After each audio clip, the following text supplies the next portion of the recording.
Assalamualaikum warahmatullahi wabarakatuh. Jumpa lagi dengan saya Bu Eni. Kali ini kita akan melanjutkan teori kita yang kemarin, yaitu pelaku kegiatan perekonomian. Kemarin kan yang A, ini kita belajar yang B untuk SMA kelas 10 semester 1. Untuk KAD-nya atau kompetensi dasarnya sama dengan yang kemarin ya, yaitu menganalisis peran pelaku ekonomi dalam kegiatan ekonomi. Yang kedua, menyajikan hasil analisis peran pelaku ekonomi dalam kegiatan ekonomi. Yang kemarin yang sudah kita bahas adalah kegiatan produksi ya, kegiatan produksi dan sebagainya. Kali ini yang kita bahas adalah distribusi dan konsumsi. Nah, ini distribusi dulu ya. Distribusi sendiri itu artinya apa? Yaitu kegiatan penyaluran barang atau jasa dari produsen ke konsumen. Contoh kegiatan distribusi diantaranya adalah kegiatan jual beli atau pemasaran, pengangkutan, dan sebagainya. Fungsi distribusi yaitu menyalurkan barang atau jasa sehingga sampai ke tangan konsumen atau yang membutuhkan. Faktor-faktor yang mempengaruhi kegiatan distribusi. Yang pertama, faktor pasar. Ya, kalau sekarang mungkin, letak pasar tidak masalah. Tapi ini menyangkut juga selera konsumen ya. Kalau sekarang mungkin karena bisa pembelian sering lewat online ya. Ya, jadi faktor pasar, letak pasar tidak begitu menyulitkan. Lalu faktor barang. Faktor barang itu tentang kualitasnya, kuantitasnya, dan sebagainya. Faktor perusahaan. Perusahaan itu bagaimana perusahaan itu bisa memanage sehingga produknya bisa bersaing di masyarakat, bersaing di pasar. Dan yang terakhir faktor kebiasaan dalam pembelian. Ini kaitan dengan kebiasaan konsumen. Berikut kita akan bahas tentang konsumsi. Jadi konsumsi itu adalah kegiatan atau usaha manusia agar dapat memenuhi kebutuhan barang atau bahkan juga kebutuhan jasa. Nah, orang yang menjalankan kegiatan konsumsi dikatakan sebagai konsumen. Ciri-ciri kegiatan konsumsi itu yang pertama, barang yang digunakan dalam kegiatan konsumsi merupakan barang konsumsi. Artinya sudah bisa langsung digunakan. Kalau barang produksi itu harus diolah dulu. Yang kedua, ditujukan langsung untuk memenuhi kebutuhan.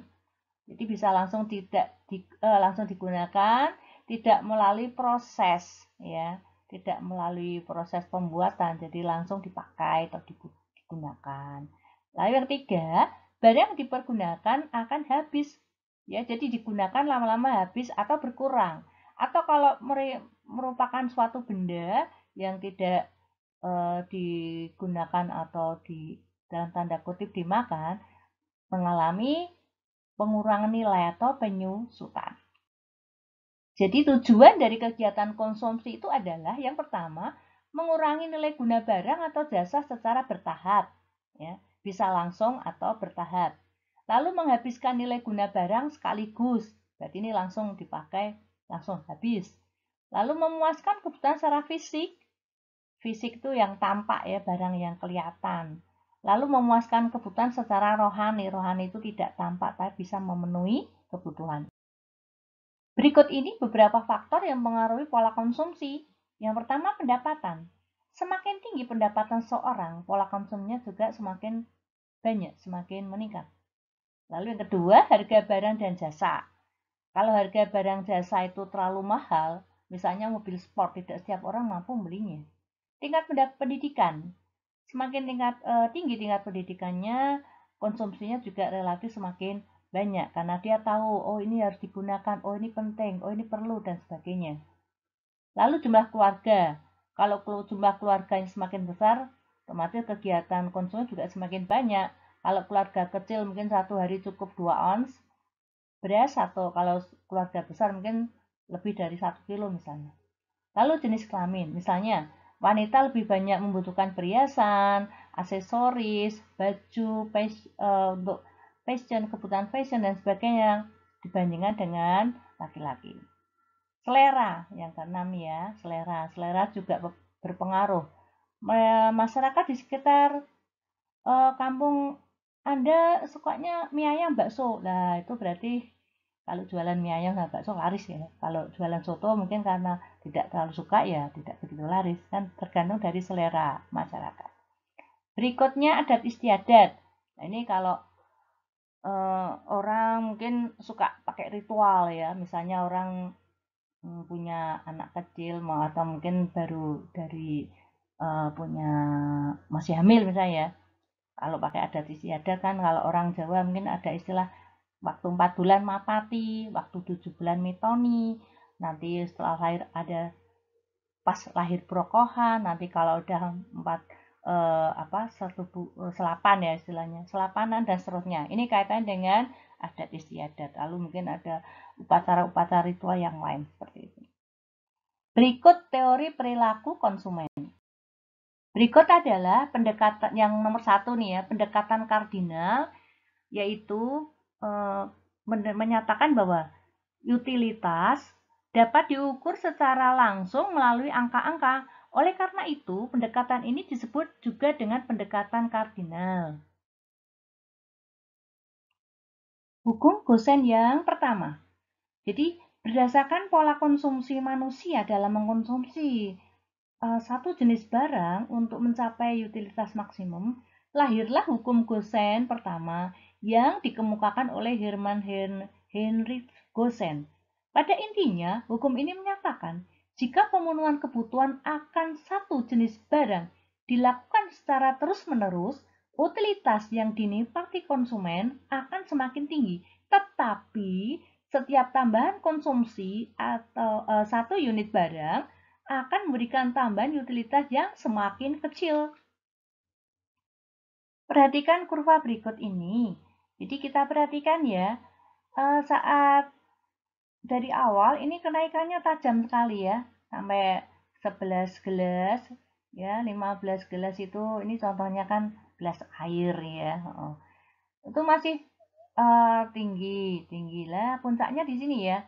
Nah, setelah ini sampai dengan titik 18 ini semakin melandai dan melandai. Begitu. Ya, tidak dapat dipungkiri jika manusia itu kan memiliki kebutuhan yang tidak terbatas. Manusia memiliki banyak kebutuhan, mulai kebutuhan yang sangat penting sampai kebutuhan yang kurang atau tidak penting. Mulai dari kebutuhan primer sampai kebutuhan yang bersifat tersier atau mewah.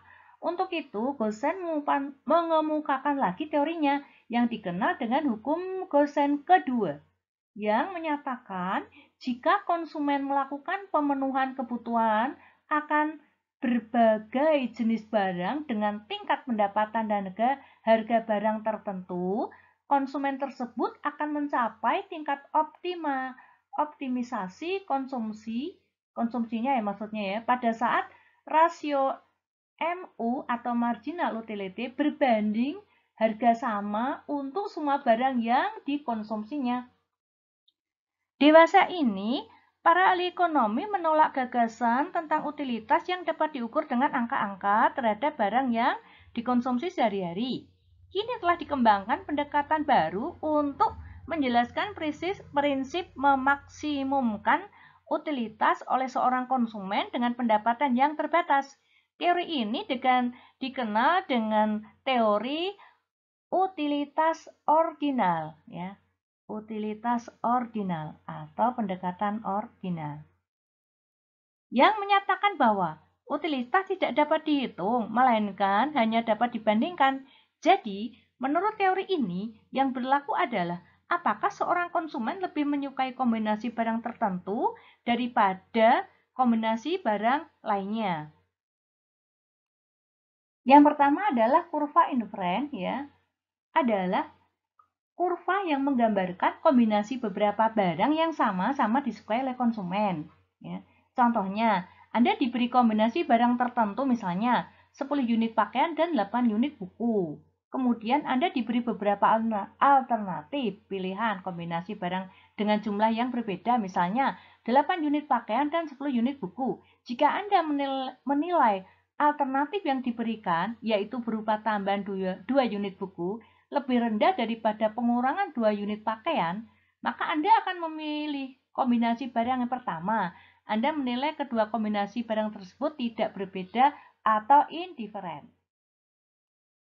Pada kurva ini adalah merupakan atau semacam dapat diulang ya, kurva ini dapat diulang sebanyak yang diperlukan.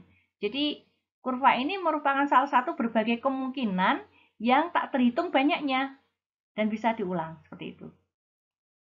Berikut adalah perilaku konsumen yang rasional. Pada bab yang kemarin sudah saya beri tahu kan konsep perilaku konsumen yang rasional dan yang tidak rasional ya. Kalau yang rasional itu menggunakan akal sehat atau pikiran yang jernih, kalau yang irasional atau tidak rasional hanya menggunakan emosi semata.